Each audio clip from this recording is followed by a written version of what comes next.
Hi, my name is Kirsten. We're here with Code Talks. Today we got Charles Jenkins. Charles Jenkins with us today, and our topic today is about depression.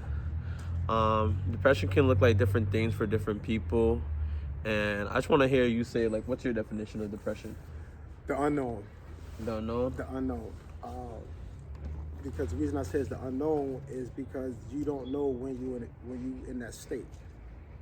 You just know that something's going on, something's wrong, so you don't know exactly what is the problem. And so you just run around, you don't socialize with people, you tend to stay distant from people. And, to someone might say, hey, are you depressed? Something going on? And then you might think about it and be like, your first reaction is, no, I'm not depressed, so I'm not having no problems. And then you might later on think about it, and then you might seek out the help, and then most likely they tell you you're dealing with depression. What's an early sign of like the first instance that you experienced depression? All right, so for me, right, it was more so of me thinking about the things that I've been through in my life as a young man and going through the system. I end up just stopped withdrawing from people's at various times, but I didn't know what was going on. I ended up getting a little quiet. I go stay in the room. And every time that I had a venture I wanted to do, I just, okay, let me go and do it. The next thing you know, something hit me, and I just don't do it. And this is some of the signs that I knew it was something that was going on with me, but I didn't know what was going on with me. What would occur like on a day you have a depressive like feeling or moment? It's weird because it usually happens when you upbeat, and it's like soon as you like, oh hey, I'm gonna do some, say like I might want to do some painting or something. I want to do some artwork, and I got the great idea, this nice. I see the vision, so I'm I get all the canvas, I get the paint, I get everything. I'm all like, oh yeah, I'm about to get it right, and all of a sudden, man, like this feeling just hits you, and you go from that high energy to the most like the most lowest, and you see the bed and you just sit on the bed, and then you just lay down, and all the stuff, all your paint brushes, everything you put up, getting ready to do, the vision you had, it just goes, and you just in a dark state. So like, how do you get out of that dark state when you do feel like you're in there, basically? So for me is that, I had to go to therapy because I had to figure out what the heck was going on with me. So I ended up going to therapy. I started telling them, one of my therapists, what was going on, what was the problem that I didn't really understand. I didn't really understood at that moment. And so I started walking. Once I just leave the area. Yeah. So I usually just leave the area where all this darkness hit me, and I would leave the area. I might go to Worcester. I might go to Pittsfield. I might go to anywhere, a park. Yeah, you got the the city museum. real quick. Yeah. So I just leave, and I spend about 2 or 3 hours walking or sightseeing. So whatever I was focused on, or what was focused on me, fathers, I couldn't understand what it was that that was causing it, that put me in that run. I would go and focus 2 to 3 hours looking at and enjoying the museum, or just people watching, and just vibing with anybody, right? And I come out of that funk. Next thing you know, when I get back home, I'm in this like, I'm supercharged. I got the energy flowing and everything. So then what I do, I scrub the house, I clean the room, and I call it purification. And once I'm done doing that, then take a shower, then I go read a book, and I'm pretty much back to my normal self. It's like so whatever I've done, I balanced out whatever you might be missing. your body's not receiving. It could be whatever nutrient it is that your body. So those walks, that free time away from the environment or where I was at the moment, it actually put me back on par. Word, that's good to hear. Do you like ever know like what triggers it? See, that's the funny thing, right? I don't think anybody would know when it triggers it because it just happened. It's like that Facts. spooky that It just cast creeps of the up on ghost, you, right? yeah. Like it's no form to it. It's no, hey, I'm coming to get you. I'm gonna bring a little bit of depression to you, so get ready. It's none of that. So there's not a warning. It's not even a symptom. It's just like something just really just happens. Like it just happens. Just like when you eat a good hot meal, you be, oh man, this food is good. And then like 15 minutes or 10 minutes later, you got an attitude. You just don't know why you mad. You just like, it's like that. It just appeared out of nowhere. And how does it affect like your relationship with people?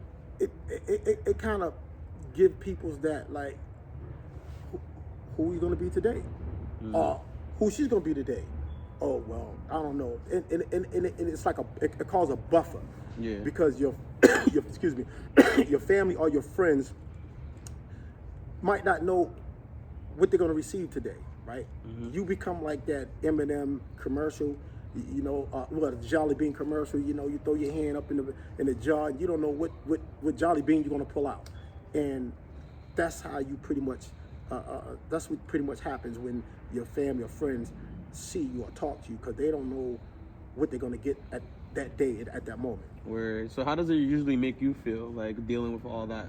It sucks because, like, in your head, you like, damn, do I gotta tell everybody that I'm going through what I'm going through, man? You think I'm gonna walk around on this planet and in this city, and probably I might end up seeing the course of maybe in a week, I might run into maybe 2,000 people just in my journey. Do I want to sit? Can I actually sit here and explain my situation to everybody? Right? No, you're not going to do that. I'm not doing that. Right? So in your head, it's like, damn, So it's an aggravating thing because people don't know what is going on with you, and by right, a lot of people should not know what's going on with you because what is going on with you is internal. So only person should be able to. You should be able to relate that the situation is to a therapist or a psychiatrist, someone or mentor, someone, right, that can guide you and help you in that situation. So when did you first started going to therapy? Man, when I first started going to therapy, man, it was maybe about 10 years ago. I was actually, man, in institution at the time, and so I was dealing with too much, being in a place like that, man. Because you're dealing with all kind of issues, man. You're dealing with administration, you're dealing with oppression in there, you're dealing with the loneliness, not seeing your family, you're dealing with things that you dealt with when you was a kid before you went in a place like that. There from the streets, from losing friends in the street, and so what happened is, man, you being in a situation like that, you turn to the booze. Like my case, I turned to booze. I mean, whether it was home brew or home drinking beer, right? Yeah. So I'm like, listen, man, I'm gonna get through these days and these weeks, and it just started getting kind of bad, right? Because I couldn't sleep, I couldn't do nothing, man. It was like I'm up all night. I'm like, especially don't be in a place of confinement in a 4x4 and you can't sleep. So you up all night, man. You probably done chewed all your fingernails off and maybe a couple of fingers. So I said, yo, you know what, man, this is it, man. So I ended up going to a therapist. It took a minute before they finally was able to assess me and figure out what was going on. And it took some growing because, like I said before in the previous conversation, the worst two things can happen to a human being is fear and a shame. So when those two things dominate your greater half, which shouldn't, you tend to run and always lying and making excuses for everything. Always. So I said, I had enough of this, man. So I just spilled the beans. I just told my therapist what was going on. why I wasn't able to sleep. And so they came up with a plan, and I stuck to their plan, and it panned out. It panned out good for me. I was able to deal with the demons. You know, I still have problems right now. I definitely have problems, right? But I know what to do, when to do things. I know how to address things. I know who to see, who to call. So I'm very active in that because of the fact that I don't want to go down that cold road again. It's very cold. The back of your neck always cold. Yeah. So, and everybody see it, and everybody stay away from you. So, and I said I'm a people person. I love people. I love my people. I just love peoples in general, right? Word. And I'm the same here. yeah, and anything I could do to help someone, I want to do it. But you can't help anyone when you have a lot of issues with yourself. So when I figured all the stuff out, and then when I grew up as a man, and I said, well, you know what?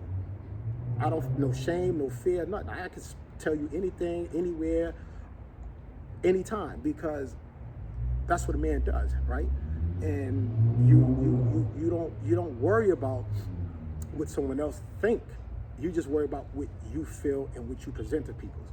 And this is where I'm at now, you know. So I'm you know, ever since I took that step, man, the doors just open up, and the doors keep opening up for me. So I enjoy my place where I'm at right now. You know, I struggle just like everybody else, but the best thing is when you know your situation and you know how to solve some of your situations because of you know, the right people will put around you to help you see those things.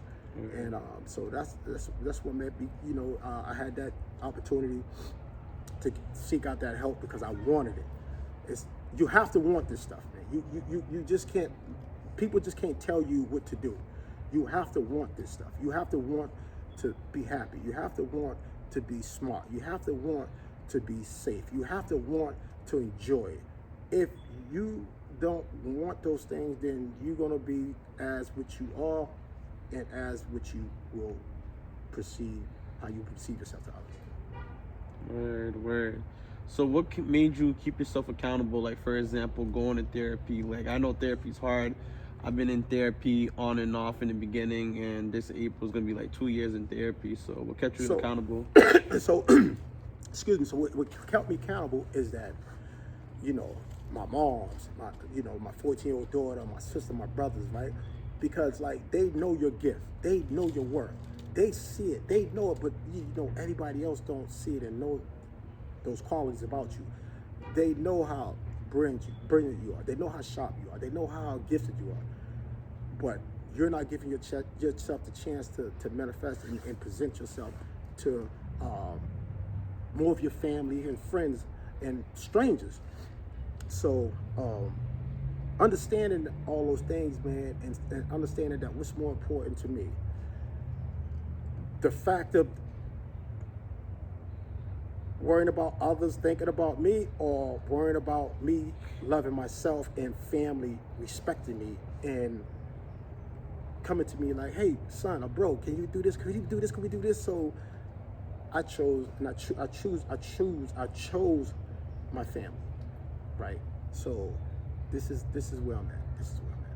Man, that's dope to hear, man. That takes a lot of courage to like change your mindset up and really just pick your family first and put your happiness first, because it takes a lot of growth. Like, I know, like, for example, I used to be at a point where I used to be a little hard-headed, like, and I knew my family wanted the best for me, but like they just had a hard way of communicating things. And as you get older, you start getting more wiser, and when you ask for discernment too from God's understanding, you kind of know what to do and what not to do, and what to get out of and what not to be in anymore. So that's good to see the growth.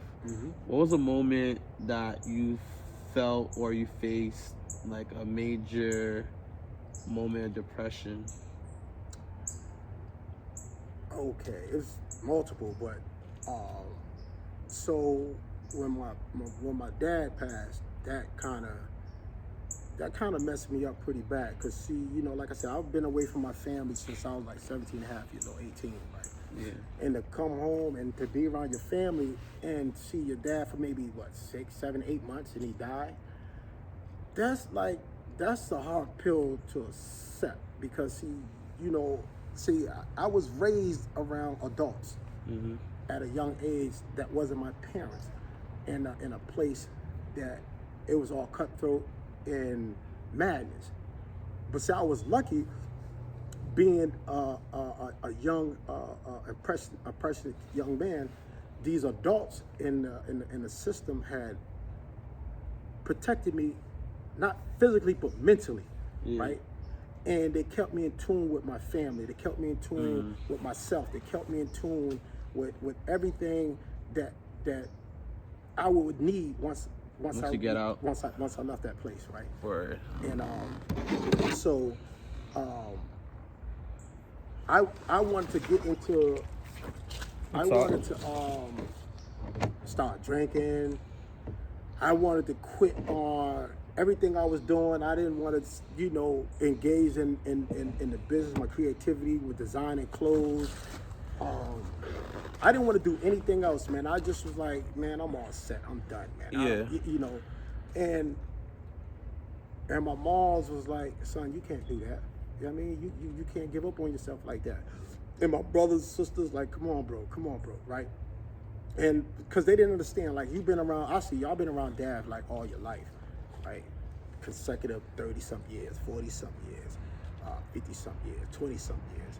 I got a consecutive freaking, 6 months total, all total of 40-something years, maybe, if not 2 years, but not consecutive 2 years, a year here and 6 months there, or whatever the case may be. So it was a little bit hard for me because the circumstances.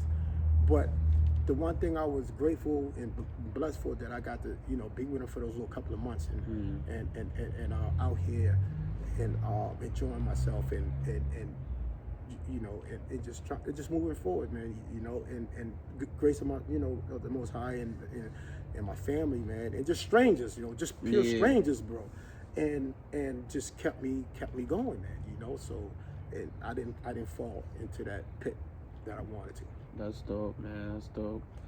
Nah, I know, like, that's a difficult moment to experience. Like, I know I can resonate with that. Like, before my brother passing, I spent like 5 years. I couldn't see him. I was in a whole different country. And for his funeral, I couldn't even go to his funeral. So, like, he passed away, like, when I was young. So, like, last time I seen him, I was like 6 years old. So I spent like 5 years, couldn't see him.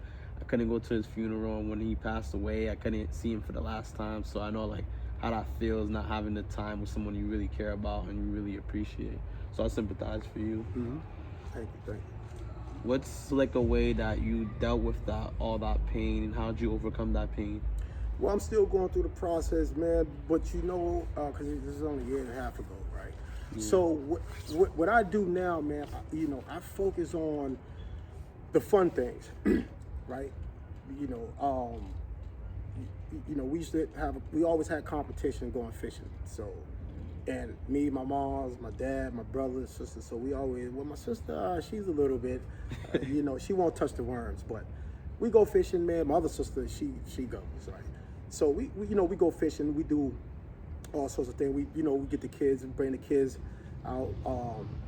We go.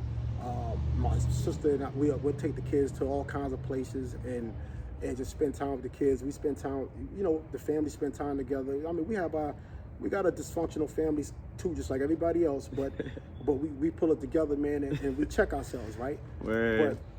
But we just enjoy each other, man. I enjoy my family, and my friends is not my friends, they my family. So all my friends, we either be like bro, sis. I call their mother moms, and they call my mom's mom. So that just been something with us forever, and no, that's my joy, that's my fun, that's my enjoyment, man. That's what I love doing, and those things help keep me grounded, and it keeps me focused. Like I said, sometimes I slip, and I let that sick feeling, try to merge, and I'll be like, no.